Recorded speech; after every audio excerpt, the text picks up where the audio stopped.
Le Seigneur soit avec vous. Évangile de Jésus-Christ selon saint Jean.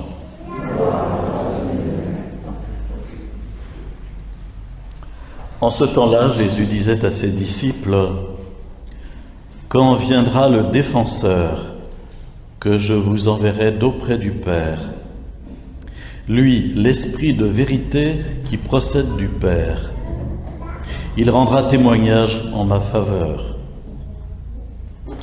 Et vous aussi, vous allez rendre témoignage, car vous êtes avec moi depuis le commencement.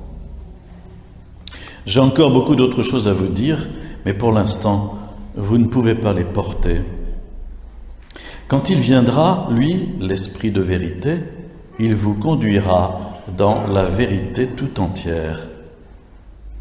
En effet, ce qu'il dira ne viendra pas de lui-même, mais ce qu'il aura entendu, il le dira. Et ce qui va venir, il vous le fera connaître. Lui me glorifiera, car il recevra ce qui vient de moi pour vous le faire connaître. Tout ce que possède le Père est à moi. Voilà pourquoi je vous ai dit, l'Esprit reçoit ce qui vient de moi pour vous le faire connaître. Ce passage de l'Évangile selon saint Jean, chapitres 15 et 16, nous dit que l'Esprit Saint est un défenseur, ou encore un avocat, ou encore un paraclet. Ça dépend comment on traduit le mot grec qui se trouve dans les évangiles. Parakletos, un paraclet, quelqu'un qui protège, quelqu'un qui défend, quelqu'un qui est un avocat. Et Jésus, avant de partir, avant sa crucifixion et sa résurrection et son ascension, Jésus a promis que quelqu'un d'autre allait venir après lui pour nous seconder, en quelque sorte, nous secourir, nous fortifier, nous défendre, nous assister. Enfin, on pourrait allonger les mots comme ça. Et il s'appelle l'Esprit de vérité, il s'appelle le défenseur, il s'appelle l'Esprit Saint. Et voilà, autant Jésus était visible, audible, palpable, autant l'Esprit Saint, lui, est pur esprit d'amour. Et donc, quelque part, on n'arrive pas à le voir. Il ne faut pas chercher à le ressentir comme s'il faisait guili-guili comme ça à l'intérieur et que ça nous mette dans des états mystiques seconds. Il faut s'y ouvrir en sachant que nous l'avons reçu déjà au baptême et surtout à la confirmation, sacrement de confirmation par lequel nous sommes marqués de façon indélébile de sa présence. Il faut nous y ouvrir et lui laisser en quelque sorte le pilotage de notre vie chrétienne, de notre vie humaine, de notre vie personnelle.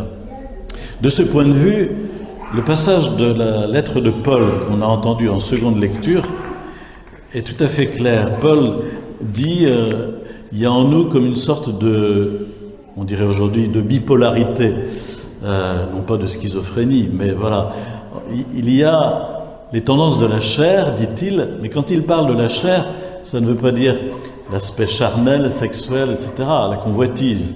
Non, quand il parle de la chair, ça veut dire l'homme, au fond, qui essaye de s'améliorer lui-même, qui fait des efforts pour être quelqu'un de bien, qui se prend en charge. Il appelle ça la chair, ou encore le vieil homme, c'est-à-dire l'homme qui se pilote par lui-même, au fond, et qui estime qu'il peut s'améliorer, mais qui finalement, tout au long de sa vie, bute sur ses limites et finit par, quelquefois, rendre son tablier, si l'on ose dire, en disant « j'y arrive pas, je suis tout le temps en échec sur tel ou tel point », et voilà. Donc je camoufle le maximum, j'essaye de faire bonne figure à l'extérieur, et je vis avec mes blessures, mes difficultés, et voilà. Et puis Saint Paul dit, il y a celui qui se laisse piloter par l'Esprit Saint. Il y a les tendances de l'Esprit en nous, à condition que nous nous ouvrions au Saint-Esprit, que nous le laissions nous conduire en quelque sorte, que nous le lui demandions. Et Saint Paul ajoute que, et il est en train de parler à des Juifs qui ont vécu avec les 10 commandements comme comme boussole. Hein. Dieu avait donné à Moïse les 10 commandements.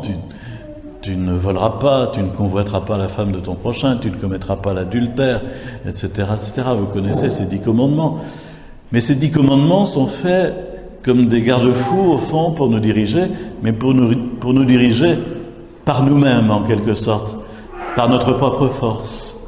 Et j'allais dire un petit peu, entre guillemets, pour limiter les dégâts. Et saint Paul nous dit qu'au fond, si vous vous laissez conduire par l'Esprit, vous n'êtes pas soumis à la loi. Et encore plus loin, il dit, à propos du fruit de l'Esprit, en ces domaines, la loi n'intervient pas. C'est-à-dire que quand on est sous le souffle de l'Esprit, on est au-delà de la loi, de l'observance de la loi. Vous allez dire, mais alors ça veut dire qu'on se tourne les pouces, il n'y a plus rien à faire, c'est parfait, le Saint-Esprit fait tout, extraordinaire. Hein? Non, ça c'est ce qu'on appelle le fidéisme, c'est-à-dire au fond une fausse conception de la foi, où l'on dit Dieu fera tout, moi j'ai rien à faire. Ça c'est pas vrai.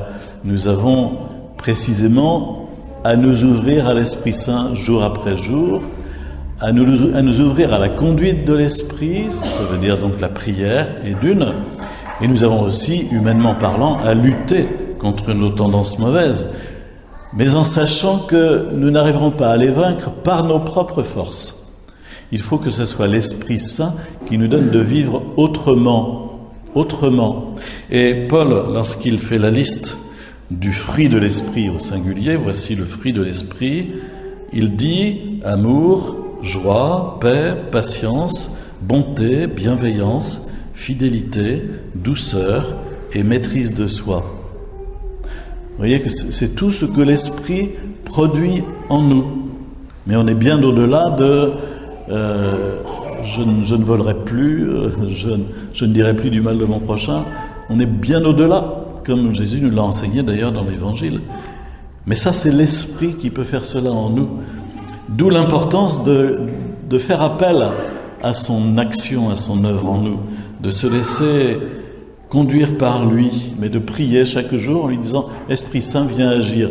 Vous ne sentirez rien, c'est pas de cet ordre-là, mais vous aurez posé un acte de liberté dans votre prière qui lui permettra d'agir. Question subsidiaire, est-ce que des non-chrétiens peuvent être conduits par l'Esprit Saint? Réponse, oui, évidemment, parce que tout homme de bonne volonté qui obéit à sa conscience, même s'il n'a pas la foi, par sa conscience peut effectivement percevoir l'appel de l'Esprit, le souffle de l'Esprit, la lumière de l'Esprit Saint, ça c'est sûr. Et donc il y a des personnes non croyantes, non chrétiennes, tout ce que vous, non baptisées, non confirmées, qui sont amenées à poser des actes qui sont tout à fait conformes à ce qui est dit ici. Amour, joie, paix, patience, bonté, bienveillance. Parce que, quelque part, ils se laissent aller au souffle du Saint-Esprit qui les travaille de l'intérieur, malgré qu'ils ne soient pas marqués par les sacrements. Le Saint-Esprit est libre, totalement libre. Il agit à travers le canal des sacrements de l'Église, mais il agit aussi parfaitement librement. Et quelquefois, à l'envers de ce que l'Église a prévu, tant mieux d'ailleurs, quelque part.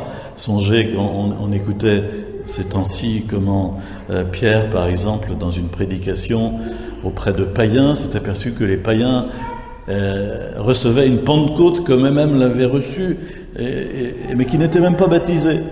Alors il s'est dit, il va falloir les baptiser puisqu'ils sont marqués du Saint-Esprit. Enfin, et c'était à l'envers. Et voilà, l'Esprit Saint fait les choses comme il le veut et il est parfaitement libre. Donc l'Esprit agit dans ce monde.